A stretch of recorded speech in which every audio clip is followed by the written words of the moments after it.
नमस्कार प्यारे साथियों मैं आकाश स्वागत करता हूं आप सबका आपके अपने परिवार रामसन एसएससी क्लासेज में।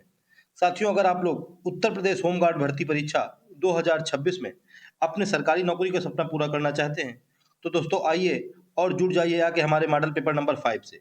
क्योंकि दोस्तों आपके एग्जाम में सेम ऐसा ही क्वेश्चन पेपर आएगा, ठीक है, जिसमें कि दोस्तों ऐसे ही क्वेश्चन पूछे जाएंगे जो कि मैं आप लोगों को सेशन में लेके आता हूँ। तो दोस्तों आप लोग इन क्वेश्चंस को इसी तरह से तैयार कीजिए जैसे कि दोस्तों आपके एग्जाम में ही पूछे गए हो, ठीक है। तो चलिए दोस्तों बिना देरी के शुरू करते हैं आज का इंपॉर्टेंट सेशन। देखते हैं दोस्तों क्वेश्चन नंबर 1। कह रहा भारत के 16 महाजनपदों में से एक मगध साम्राज्य की राजधानी क्या थी। दोस्तों प्राचीन भारत में 16 महाजनपद थे, जिसमें कि दोस्तों ये बौद्ध काल में मगध क्या था दोस्तों, उत्तर भारत का सबसे शक्तिशाली जनपद था। दोस्तों इसकी राजधानी राजगीर थी। ऑप्शन नंबर बी क्या हो जाएगा, बिल्कुल राइट आंसर हो जाएगा, ठीक है। राजगीर को दोस्तों गिरिव्रज भी कहा जाता था, ठीक है ना। क्या दोस्तों, राजगीर, गिरिव्रज, या दोस्तों इसको राजगृह भी कहते थे, ठीक है ना। ये दोस्तों गौतम बुद्ध का समकालीन राज्यकाल था, इसी वजह से दोस्तों ये और इंपॉर्टेंट हो जाता है, ठीक है। चलिए नेक्स्ट क्वेश्चन देख लेते हैं, क्वेश्चन नंबर 2। तो दोस्तों आप लोग कमेंट करके बताते रहिए कि आप लोगों ने कौन कौन से ऑप्शन लगाए हैं, ठीक है, जिससे कि दोस्तों आप लोगों की प्रैक्टिस होती रहेगी। चलिए नेक्स्ट क्वेश्चन देख लेते हैं, क्वेश्चन नंबर 2। कह रहा है गौतम बुद्ध को ज्ञान कहाँ पर प्राप्त हुआ। दोस्तों बौद्ध धर्म से रिलेटेड, जैन धर्म से रिलेटेड, दोस्तों सिख धर्म से रिलेटेड, इनसे रिलेटेड क्वेश्चन तो पक्का से पक्का एग्जाम में आने हैं। दोस्तों बताइए गौतम बुद्ध को ज्ञान कहाँ प्राप्त हुआ। दोस्तों बोध गया, ऑप्शन नंबर ए क्या हो जाएगा, बिल्कुल राइट आंसर हो जाएगा, ठीक है। 35 वर्ष की आयु में दोस्तों बोध गया में फाल्गु नदी के पास में, कौन सा दोस्तों, फाल्गु नदी कह दीजिए, चाहे दोस्तों इसको निरंजना नदी कह दीजिए, ठीक है, इसी के तट में दोस्तों इनको ज्ञान की प्राप्ति हुई थी। चलिए नेक्स्ट क्वेश्चन देख लेते हैं, क्वेश्चन नंबर 3। कह रहा बाणभट्ट किस राजा के दरबारी कवि थे। दोस्तों बाणभट्ट हर्षवर्धन के दरबारी कब थे। ऑप्शन नंबर बी क्या हो जाएगा, बिल्कुल राइट आंसर हो जाएगा, ठीक है। बाणभट्ट दोस्तों हर्षवर्धन के दरबारी कवि थे। दोस्तों इनके प्रमुख ग्रंथ कौन कौन से, एक दोस्तों हर्षचरित्र हो जाएगा, क्योंकि हर्षवर्धन के दरबारी थे तो इसलिए हर्षचरित्र लिख दी इन्होंने। और दोस्तों एक हो जाएगी इनकी कादम्बरी, ये जो कि दोनों दोस्तों इंपॉर्टेंट है और आपके एग्जाम में पूछ भी सकते हैं, ठीक है। तो आप लोग इनको याद कर लीजिए, ये दोनों इसको इनकी क्या है, बुक है, ठीक है, हर्षचरित और कादम्बरी। चलिए दोस्तों नेक्स्ट क्वेश्चन देखते हैं, क्वेश्चन नंबर 4। दोस्तों सारे के सारे इंपॉर्टेंट क्वेश्चन हैं, आप लोग इनको अच्छे से कवर कीजिए, ठीक है। आप लोग लापरवाही मत दिखाइए और इनको अच्छे से कवर कीजिए। नेक्स्ट क्वेश्चन देखते हैं, क्वेश्चन नंबर 4। कह रहा मुद्रा राक्षस नाटक किसने लिखा था। दोस्तों मुद्रा राक्षस नाटक कह रहा है किसने लिखा था, विशाख दत्त ने लिखा था। ऑप्शन नंबर बी क्या हो जाएगा, बिल्कुल राइट आंसर हो जाएगा, ठीक है।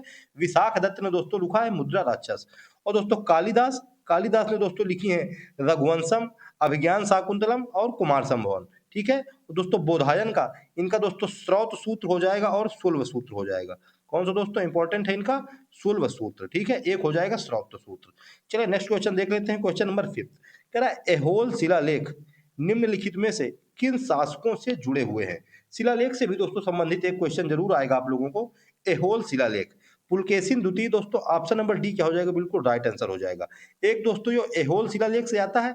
और एक दोस्तों क्वेश्चन आया करता है कलिंग युद्ध के वर्णन का, हमेशा पूछता है दोस्तों कि बताइए कलिंग युद्ध का वर्णन अशोक के किस शिलालेख में हुआ है। दोस्तों 13वां शिलालेख में हुआ था कलिंग युद्ध का वर्णन, ये भी दोस्तों इंपॉर्टेंट क्वेश्चन है, ठीक है। और दोस्तों एहोल शिलालेख पुलकेशिन द्वितीय से जुड़ा हुआ है। चलिए नेक्स्ट क्वेश्चन देख लेते हैं दोस्तों, क्वेश्चन नंबर 6, ठीक है। कह रहा है दोस्तों कि दिल्ली सल्तनत की पहली महिला शासिका रजिया सुल्तान खालिस्तान से संबंधित थी। दोस्तों एक तो यही पहला क्वेश्चन इंपॉर्टेंट है कि दिल्ली सल्तनत की पहली महिला शासिका कौन थी। तो दोस्तों पहली महिला शासिका रजिया सुल्तान थी, ठीक है। अब पूछ रहा है बताइए किस, मतलब किस राजवंश से संबंधित थी। तो दोस्तों ये दास राजवंश से संबंधित थी। ऑप्शन नंबर डी क्या हो जाएगा, बिल्कुल राइट आंसर हो जाएगा, ठीक है। क्या दोस्तों, ऑप्शन नंबर डी बिल्कुल राइट आंसर हो जाएगा। इल्तुतमिश की दोस्तों ये बेटी थी। 1236 से लेके 1240 ईस्वी तक दोस्तों इसने राज किया है, ठीक है। इल्तुतमिश की दोस्तों ये बेटी है। इसको दोस्तों दास वंश या दोस्तों मामलूक वंश भी कहते हैं, ठीक है।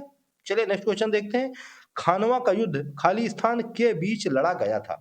दोस्तों खानवा का युद्ध बाबर और राणा सांगा के बीच में लड़ा गया था। ऑप्शन नंबर ए क्या हो जाएगा, बिल्कुल राइट आंसर हो जाएगा, ठीक है। बाबर और राणा सांगा के बीच, ठीक है, 1527 ईस्वी में दोस्तों हुआ था खानवा का युद्ध। चलिए नेक्स्ट क्वेश्चन देख लेते हैं, क्वेश्चन नंबर दोस्तों देखते हैं 8। कह रहा है दोस्तों भारतीय इतिहास में किसे आलमगीर के नाम से जाना जाता था। आलमगीर के नाम से औरंगजेब को दोस्तों ऑप्शन नंबर सी क्या हो जाएगा, बिल्कुल राइट आंसर हो जाएगा, ठीक है। औरंगजेब को दोस्तों आलमगीर के नाम से जाना जाता था। चलिए नेक्स्ट क्वेश्चन देखते हैं, कह रहा है गुरु पर्व सिख धर्म में किसकी जयंती की उपलक्षता में मनाया जाता है। वेरी इंपॉर्टेंट क्वेश्चन है दोस्तों, सिख धर्म से रिलेटेड क्वेश्चन आ गया। कह रहा सिख धर्म में जो गुरु पर्व मनाया जाता है वो कौन से गुरु धर्म मतलब कौन से गुरु की जयंती के उपलक्ष्य में मनाया जाता है? दोस्तों Guru Nanak Dev, option number B क्या हो जाएगा, बिल्कुल राइट आंसर हो जाएगा। ठीक है, गुरु नानक देव की दोस्तों जयंती के मतलब उपलक्ष्य में मनाया जाता है गुरु पर्व। ठीक है, इंपॉर्टेंट क्वेश्चन है, आप लोग याद रखिए। चलिए नेक्स्ट क्वेश्चन देखते हैं, क्वेश्चन नंबर 10। कह रहा है स्वतंत्रता के समय भारत में आम जनता के लिए कौन सी सेवा उपलब्ध नहीं थी? कौन सी सेवा उपलब्ध नहीं थी? दोस्तों कॉल सेंटर की सेवा उपलब्ध नहीं थी। ऑप्शन नंबर एक क्या हो जाएगा, बिल्कुल राइट आंसर हो जाएगा। कॉल सेंटर दोस्तों अभी 21वीं सदी की दोस्तों ये सेवा है। अभी दोस्तों ये जब से मोबाइल वगैरह हमारे डिजिटल कार्यक्रम चालू हुए तब से दोस्तों ये कॉल सेंटर आई है। दोस्तों टेलीग्राफ सेवा, रेलवे और डाक सेवा ये उपलब्ध थी और कॉल सेवा नहीं थी। तो ऑप्शन नंबर ए क्या हो जाएगा, बिल्कुल राइट आंसर हो जाएगा। चलिए नेक्स्ट क्वेश्चन देखते हैं। कह रहा है दोस्तों कि अंग्रेजी समाचार पत्र मराठा किस संस्थापक ने की है, मतलब मराठा के संस्थापक कौन थे? ये दोस्तों मराठा के संस्थापक कह रहा है कौन थे? दोस्तों बाल Gangadhar Tilak, option number D क्या हो जाएगा, बिल्कुल राइट आंसर हो जाएगा। ठीक है, बाल गंगाधर तिलक दोस्तों इसके क्या थे, संस्थापक थे। दोस्तों ये मराठा अंग्रेजी भाषा में, और दोस्तों एक पत्रिका इनकी और थी, कल क्वेश्चन आया था, केसरी पत्रिका, ये दोस्तों इन्होंने मराठी भाषा में लिखी थी। कौन सी दोस्तों, मराठी भाषा में दोस्तों ये केसरी पत्रिका निकाला करते थे, और दोस्तों मराठा ये अंग्रेजी पत्र निकालते थे। ठीक है, चलिए नेक्स्ट क्वेश्चन देख लेते हैं दोस्तों, क्वेश्चन नंबर 12। कह रहा है अखिल भारतीय किसान सभा के संस्थापक कौन थे? इंपॉर्टेंट क्वेश्चन है दोस्तों, किसान सभा, किसानों से संबंधित क्वेश्चन भी आप लोगों को एग्जाम में जरूर मिलेगा। दोस्तों Swami Sahajanand Saraswati, option number D क्या हो जाएगा, बिल्कुल राइट आंसर हो जाएगा। ठीक है, स्वामी सहजानंद सरस्वती ये दोस्तों अखिल भारतीय किसान सभा के संस्थापक थे। 1936 ईस्वी में दोस्तों इन्होंने लखनऊ में, कहा दोस्तों, उत्तर प्रदेश की राजधानी लखनऊ में अखिल भारतीय किसान सभा की स्थापना की थी। चलिए नेक्स्ट क्वेश्चन देखते हैं। कह रहा मद्रास में वेद समाज की स्थापना किस वर्ष में हुई थी? दोस्तों वेद समाज की स्थापना 1864 में हुई थी। ऑप्शन नंबर डी क्या हो जाएगा, बिल्कुल राइट आंसर हो जाएगा। ठीक है, कब दोस्तों, 1864 में वेद समाज की दोस्तों स्थापना हुई थी केशव चंद्र सेन के द्वारा। चलिए नेक्स्ट क्वेश्चन देख लेते हैं दोस्तों, क्वेश्चन नंबर 14। कह रहा दोस्तों होम रूल लीग आंदोलन के संस्थापक कौन थे? होम रूल लीग आंदोलन के संस्थापक दोस्तों Annie Besant, option number B क्या हो जाएगा, बिल्कुल राइट आंसर हो जाएगा। ठीक है, कौन से दोस्तों, एनी बेसेंट। इन्होंने दोस्तों होम रूल लीग की स्थापना मद्रास में की थी 1916 ईस्वी में। ठीक है, कब की थी दोस्तों, इन्होंने 1916 में की थी। और दोस्तों एक होम रूल लीग की स्थापना और हुई थी 1915 ईस्वी में। दोस्तों इसकी स्थापना हुई थी महाराष्ट्र में, और दोस्तों इसकी स्थापना बाल गंगाधर तिलक ने की थी। चलिए नेक्स्ट क्वेश्चन देख लेते हैं। कह रहा है नमक कानून के खिलाफ महात्मा गांधी द्वारा अहिंसक दांडी यात्रा को समाप्त किया गया था। दोस्तों दांडी यात्रा 24 दिनों की यात्रा थी दोस्तों। 12 मार्च 1930 को दोस्तों ये स्टार्ट हुई थी। कब दोस्तों, 12 मार्च 1930 को स्टार्ट हुई थी, और दोस्तों 6 अप्रैल 1930 को दोस्तों ये समाप्त हुई थी। तो दोस्तों इस तरह से ऑप्शन नंबर ए क्या हो जाएगा, हम लोगों को बिल्कुल राइट आंसर हो जाएगा। ठीक है, कितने दिन की दोस्तों, 24 डेज की दोस्तों ये यात्रा थी। ठीक है दोस्तों, अहिंसक दांडी यात्रा थी, 12 मार्च को स्टार्ट हुई और 6 अप्रैल को खत्म हुई। और दोस्तों इसी आंदोलन के साथ सविनय अवज्ञा आंदोलन की भी शुरुआत हुई थी। कल दोस्तों ये क्वेश्चन आया था। चलिए नेक्स्ट क्वेश्चन देख लेते हैं दोस्तों, क्वेश्चन नंबर 16। कह रहा भारत में सिविल सेवाओं के जनक के रूप में किसे जाना जाता है? सिविल सेवाएं दोस्तों, ये दोस्तों आईएएस देख रहे हैं आप लोग दोस्तों कि सिविल सेवाओं में कितना मारी मारी है भारत में। तो अब इसी के बारे में हमसे पूछ रहा है, बताइए कि सिविल सेवाओं का जनक किसे कहा जाता है? दोस्तों Charles Cornwallis, option number A क्या हो जाएगा, बिल्कुल राइट आंसर हो जाएगा। ठीक है, कॉर्नवालिस को दोस्तों भारत में सिविल सेवा के जनक के रूप में जाना जाता है। इंपॉर्टेंट क्वेश्चन हो जाएगा। चलिए नेक्स्ट क्वेश्चन देखते हैं। कह रहा है महाराष्ट्र और गुजरात राज्यों का गठन खाली स्थान में हुआ था। दोस्तों 1960 ईस्वी में हुआ था। ऑप्शन नंबर ए क्या हो जाएगा, बिल्कुल राइट आंसर हो जाएगा। महाराष्ट्र का और दोस्तों गुजरात का गठन 1960 में हुआ था। ठीक है, चलिए नेक्स्ट क्वेश्चन देखते हैं दोस्तों, क्वेश्चन नंबर 18। कह रहा दोस्तों संविधान के निर्माता की सोच भारत के संविधान के किस हिस्से में परिलक्षित होती है? दोस्तों संविधान के निर्माता की सोच प्रस्तावना में परिलक्षित होती है। ऑप्शन नंबर सी क्या हो जाएगा, बिल्कुल राइट आंसर हो जाएगा। ठीक है, प्रस्तावना की भाषा दोस्तों ऑस्ट्रेलिया के संविधान से ली गई है। ये भी दोस्तों इंपॉर्टेंट हो जाएगा। कहाँ के दोस्तों संविधान से? ऑस्ट्रेलिया के संविधान से। ठीक है, चलिए नेक्स्ट क्वेश्चन देखते हैं। कह रहा राज्य के नीति निर्देशक सिद्धांतों में निहित प्रावधानों को, नीति निर्देशक सिद्धांतों को दोस्तों किसी भी न्यायालय द्वारा लागू नहीं किया जा सकता। ऑप्शन नंबर ए क्या हो जाएगा, बिल्कुल राइट आंसर हो जाएगा। ठीक है, भाग 4 में दोस्तों बताया गया है राज्य के नीति निर्देशक सिद्धांतों के बारे में। आर्टिकल नंबर दोस्तों 36 से लेके 51 तक में बताया गया है राज्य के नीति निर्देशक तत्वों के बारे में। ठीक है, ये दोस्तों न्यायालय के द्वारा प्रवर्तनीय या लागू नहीं होते हैं। चलिए नेक्स्ट क्वेश्चन देखते हैं दोस्तों, क्वेश्चन नंबर 20 कह रहा है भारतीय संविधान राष्ट्रपति को 3 प्रकार के आपातकालों की घोषणा करने का अधिकार देता है, इनमें से उसमें कौन शामिल नहीं है? दोस्तों आर्टिकल 352 शामिल है, 356 शामिल है, 360 शामिल है। दोस्तों अनुच्छेद 358 ऑप्शन नंबर डी क्या हो जाएगा? बिल्कुल राइट आंसर हो जाएगा। ठीक है, ये दोस्तों सार्वजनिक स्वास्थ्य आपातकाल, ये दोस्तों कोई आपातकाल नहीं होता है। ठीक है, 352 दोस्तों राष्ट्रीय आपातकाल, 356 राज्य में आपातकाल यानी कि राष्ट्रपति शासन, और 360 दोस्तों वित्तीय आपातकाल। चलिए नेक्स्ट क्वेश्चन देखते हैं दोस्तों, क्वेश्चन नंबर 21 क्या दोस्तों स्वतंत्र भारत की पहली निर्वाचित संसद कब से अस्तित्व में आई? दोस्तों 1952 से अस्तित्व में आई। ऑप्शन नंबर डी क्या हो जाएगा? बिल्कुल राइट आंसर हो जाएगा। ठीक है, 1952 में दोस्तों प्रथम राज्यसभा का गठन किया गया, और दोस्तों 17 अप्रैल 1952 को दोस्तों प्रथम लोकसभा का भी गठन किया गया। ठीक है, 17 अप्रैल को दोस्तों प्रथम लोकसभा का, और दोस्तों 3 अप्रैल को प्रथम राज्यसभा का। ठीक है, तो दोस्तों इस तरह से 1952 हम लोगों को बिल्कुल राइट आंसर हो जाएगा। चलिए नेक्स्ट क्वेश्चन देखते हैं दोस्तों, क्वेश्चन नंबर 22 कह रहा है लोकसभा में मतलब लोकसभा के सदस्य के रूप में योग्य होने के लिए आवश्यक न्यूनतम आयु क्या है? दोस्तों लोकसभा के लिए सबको पता है कि दोस्तों लोकसभा के लिए 25 वर्ष होती है। ऑप्शन नंबर ए क्या हो जाएगा? बिल्कुल राइट आंसर हो जाएगा। ठीक है, लोकसभा के लिए दोस्तों 25 वर्ष। आर्टिकल नंबर दोस्तों 84 में दोस्तों लोकसभा के सदस्यों की योग्यता के बारे में बताया गया है। चलिए नेक्स्ट क्वेश्चन देख लेते हैं, कह रहा है भारत के किसी राज्य का मुख्यमंत्री बनने हेतु न्यूनतम आयु क्या है? तो दोस्तों मुख्यमंत्री बनने के लिए भी न्यूनतम आयु दोस्तों 25 वर्ष है। ऑप्शन नंबर ए क्या हो जाएगा? बिल्कुल राइट आंसर हो जाएगा। ठीक है, मुख्यमंत्री के लिए दोस्तों 25 वर्ष। चलिए नेक्स्ट क्वेश्चन देख लेते हैं दोस्तों, क्वेश्चन नंबर 24 कह रहा है दोस्तों कि भारतीय चुनाव आयोग की स्थापना कब की गई थी? दोस्तों भारतीय चुनाव आयोग की स्थापना 26 जनवरी 1950 को की गई थी। ऑप्शन नंबर डी क्या हो जाएगा? बिल्कुल राइट आंसर हो जाएगा। ठीक है, 26 जनवरी 1950। दोस्तों आर्टिकल नंबर 324 से लेके 329 के बीच में दोस्तों चुनाव आयोग के प्रावधानों के बारे में बताया गया है। चलिए नेक्स्ट क्वेश्चन देखते हैं, कह रहा है दोस्तों भारतीय संविधान के किस अनुच्छेद में पंचायत को परिभाषित किया गया है? दोस्तों किस अनुच्छेद में? अनुच्छेद 243 में पंचायत को परिभाषित किया गया है। आर्टिकल मतलब ऑप्शन नंबर डी क्या हो जाएगा? बिल्कुल राइट आंसर हो जाएगा। ठीक है, किसमें दोस्तों? आर्टिकल नंबर 243 में दोस्तों पंचायत को परिभाषित किया गया है। ठीक है, इंपॉर्टेंट क्वेश्चन है, आप लोग याद रखिए। चलिए नेक्स्ट क्वेश्चन देखते हैं, क्वेश्चन नंबर 26 कह रहा है बोडो, डोगरी, मैथिली और संथाली को भारतीय संविधान की 8वीं अनुसूची में किस वर्ष शामिल किया गया? दोस्तों 92वां संविधान संशोधन 2003 के द्वारा शामिल किया गया। ठीक है, 2003 में दोस्तों 92वां संविधान संशोधन आया, और दोस्तों 2004 में इनको शामिल कर लिया गया। तो ऑप्शन नंबर बी क्या हो जाएगा? बिल्कुल राइट आंसर हो जाएगा। ठीक है, कौन सा दोस्तों? 92वां कॉन्स्टिट्यूशन अमेंडमेंट दोस्तों 2003 में हुआ, और दोस्तों फिर उसका लागू 2004 में हुआ, और दोस्तों फिर उसको बोडो, डोगरी, मैथिली और संथाली को शामिल कर लिया गया। इस समय दोस्तों प्रेजेंट में 22 भाषाएं हैं हमारे संविधान में। ठीक है, चलिए नेक्स्ट क्वेश्चन देखते हैं, कह रहा है वर्ष 1953 में भाषा के आधार पर गठित प्रथम भारतीय राज्य, इंपॉर्टेंट है दोस्तों, प्रथम है इसी वजह से ज्यादा इंपॉर्टेंट है।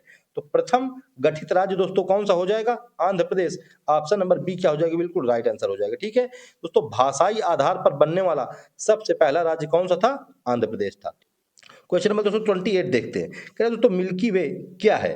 दोस्तों मिल्की वे एक आकाश गंगा है। ऑप्शन नंबर सी क्या हो जाएगा? हम लोगों को बिल्कुल राइट आंसर हो जाएगा। ठीक है, मिल्की वे क्या है दोस्तों? मिल्की वे एक आकाश गंगा है। चलिए नेक्स्ट क्वेश्चन देखते हैं दोस्तों, कह रहा है उत्तर पश्चिम भारत में सर्दियों में वर्षा का कारक है। उत्तर पश्चिम भारत की दोस्तों बात हो रही है।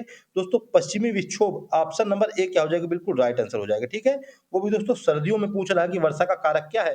दोस्तों सर्दियों में पश्चिमी विक्षोभ वर्षा का कारक है। ठीक है, चलिए नेक्स्ट क्वेश्चन देख लेते हैं दोस्तों, क्वेश्चन नंबर 30 कह रहा महासागर पृथ्वी की सतह के खाली स्थान प्रतिशत हिस्से को कवर करता है।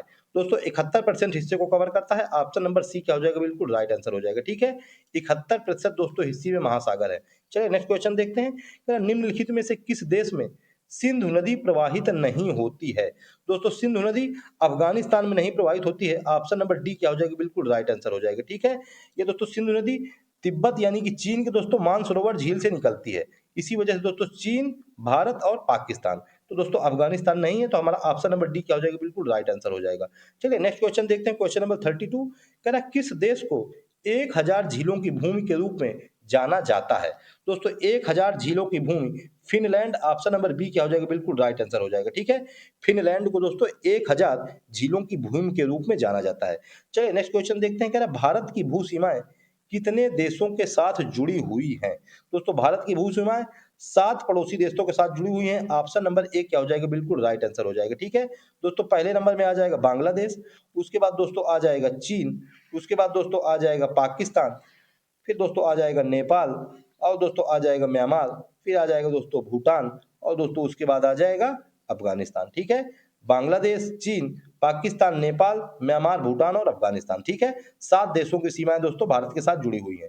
चलिए नेक्स्ट क्वेश्चन देखते हैं दोस्तों, क्वेश्चन नंबर 34, निम्नलिखित में से कौन से भारतीय राज्य बांग्लादेश की सीमा पर स्थित है? दोस्तों बांग्लादेश की सीमा पर स्थित राज्य पश्चिम बंगाल, असम, मेघालय, त्रिपुरा और मिजोरम।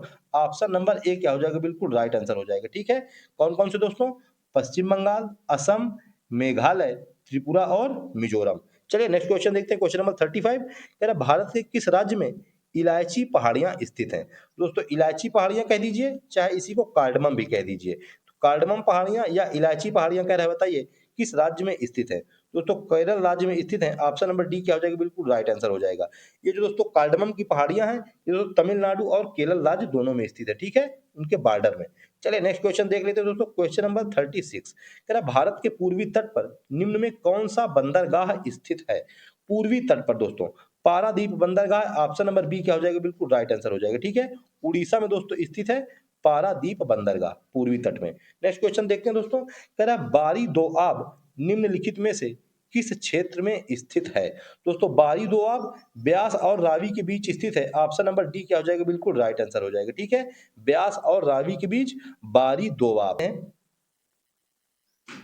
क्वेश्चन नंबर 38, कह रहा सोन नदी का उद्गम स्थल निम्न में कौन सा है? दोस्तों सोन नदी का कह रहा है, बताइए उद्गम स्थल निम्न में कौन सा है?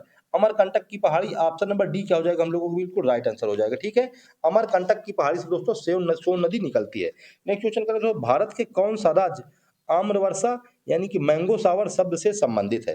दोस्तों आम्रवर्षा से केरल और कर्नाटक, ऑप्शन नंबर डी क्या हो जाएगा, बिल्कुल राइट आंसर हो जाएगा। ठीक है, केरल और कर्नाटक दोस्तों आम्रवर्षा से संबंधित है। ठीक है, चलिए नेक्स्ट क्वेश्चन देखते हैं दोस्तों, क्वेश्चन नंबर 40, कह रहा पश्चिम बंगाल में स्थित सुंदरवन खाली स्थान का एक उदाहरण है। दोस्तों सुंदरवन मैंग्रोव वन का एक उदाहरण है। ऑप्शन नंबर डी क्या हो जाएगा, बिल्कुल राइट आंसर हो जाएगा। ठीक है, इंपॉर्टेंट क्वेश्चन दोस्तों पूछता रहता है, बताइए मैंग्रोव वन कहाँ पाए जाते हैं? दोस्तों सुंदरवन डेल्टा में पाए जाते हैं। और अभी पूछ लिया कि सुंदरवन डेल्टा में कौन से वन पाए जाते हैं, तो मैंग्रोव वन पाए जाते हैं। चलो नेक्स्ट क्वेश्चन देख लेते हैं, कह रहा भारत का कौन सा राज्य गन्ने का अग्रणी उत्पादक है? दोस्तों गन्ने का अग्रणी उत्पादक उत्तर प्रदेश हो जाएगा। ऑप्शन नंबर सी क्या हो जाएगा, बिल्कुल राइट आंसर हो जाएगा। ठीक है, गन्ने का अग्रणी उत्पादक दोस्तों उत्तर प्रदेश, और सेकंड नंबर पे कौन सा आ जाता है? सेकंड नंबर पर आता है दोस्तों महाराष्ट्र। ठीक है, चलिए नेक्स्ट क्वेश्चन देख लेते हैं दोस्तों, क्वेश्चन नंबर 42। आप लोग दोस्तों कमेंट करके बताते रहिए कि आप लोगों ने कौन कौन से आंसर करेक्ट किए और कितने टॉप क्वेश्चन, मतलब कितने टोटल क्वेश्चन करेक्ट किए। कह रहा भारत का सबसे पुराना नाभिकीय अनुसंधान रिएक्टर कौन सा है? सबसे पुराना नाभिकीय अनुसंधान रिएक्टर अप्सरा हो जाएगा दोस्तों। ऑप्शन नंबर बी क्या हो जाएगा, बिल्कुल राइट आंसर हो जाएगा। ठीक है, 1956 ईस्वी में दोस्तों इसकी स्थापना की गई थी। दोस्तों अप्सरा सबसे पुराना नाभिकीय रिएक्टर है। इंपॉर्टेंट क्वेश्चन है, आप लोग इसको अच्छे से याद करिए। नेक्स्ट क्वेश्चन कह रहा है भारत की पहली रेलवे लाइन 1853 में मुंबई से खाली स्थान तक बिछाई गई थी। दोस्तों मुंबई से कह रहा है कहां तक बिछाई गई थी? मुंबई से ठाणे। ऑप्शन नंबर सी क्या हो जाएगा, बिल्कुल राइट आंसर हो जाएगा। ठीक है, मुंबई से ठाणे दोस्तों 34 किलोमीटर दोस्तों बिछाई गई थी। ठीक है, लॉर्ड डलहौजी के शासनकाल में। चलिए नेक्स्ट क्वेश्चन देखते हैं दोस्तों, क्वेश्चन नंबर 44, कह रहा 2011 की जनगणना के अनुसार भारत का दूसरा सर्वाधिक जनसंख्या वाला शहर है। दूसरा सर्वाधिक जनसंख्या वाला दिल्ली हो जाएगा दोस्तों। ऑप्शन नंबर डी क्या हो जाएगा, बिल्कुल राइट आंसर हो जाएगा। ठीक है, फर्स्ट नंबर में दोस्तों कौन सा है? फर्स्ट नंबर में दोस्तों आता है मुंबई। ठीक है, सेकंड नंबर में दोस्तों कौन सा आता है? सेकंड नंबर में शहर आता है दोस्तों दिल्ली। थर्ड नंबर में दोस्तों आ जाएगा बेंगलुरु। कौन सा दोस्तों? थर्ड नंबर में आ जाएगा बेंगलुरु। ठीक है, और फोर्थ नंबर में दोस्तों आ जाएगा हैदराबाद, और 5 नंबर में अहमदाबाद। नेक्स्ट क्वेश्चन कह रहा है आगरा किस नदी के किनारे स्थित है? दोस्तों आगरा यमुना नदी के किनारे स्थित है। ऑप्शन नंबर बी क्या हो जाएगा, बिल्कुल राइट आंसर हो जाएगा। ठीक है ना, चलिए नेक्स्ट क्वेश्चन देख लेते हैं, क्वेश्चन नंबर 46, कह रहा भारत की स्वतंत्रता के बाद उत्तर प्रदेश राज्य के पहले मुख्यमंत्री कौन थे? दोस्तों पहले मुख्यमंत्री श्री गोविंद बल्लभ पंत थे। ऑप्शन नंबर बी क्या हो जाएगा? बिल्कुल राइट आंसर हो जाएगा, ठीक है। और दोस्तों उत्तर प्रदेश की पहली महिला मुख्यमंत्री कौन थी? तो दोस्तों पहली महिला मुख्यमंत्री सुचेता कृपलानी थी, ठीक है। चलिए नेक्स्ट क्वेश्चन देखते हैं, कह रहा है उत्तर प्रदेश ग्राम आबादी अधिनियम किस वर्ष पारित किया गया था? इंपॉर्टेंट क्वेश्चन है दोस्तों ये। ग्राम आबादी अधिनियम उत्तर प्रदेश का कब पारित किया गया था? दोस्तों 1947 में पारित किया गया था। ऑप्शन नंबर ए क्या हो जाएगा? बिल्कुल राइट आंसर हो जाएगा, ठीक है। उत्तर प्रदेश ग्राम आबादी अधिनियम 1947। चलिए नेक्स्ट क्वेश्चन देखते हैं, क्वेश्चन नंबर 48। कहना मदन मोहन मालवीय प्रौद्योगिकी विश्वविद्यालय खाली स्थान में स्थित है? तो गोरखपुर में स्थित है। ऑप्शन नंबर ए क्या हो जाएगा? बिल्कुल राइट आंसर हो जाएगा, ठीक है। 1962 ईस्वी में दोस्तों इसकी स्थापना हुई थी, मदन मोहन मालवीय प्रौद्योगिकी विश्वविद्यालय की।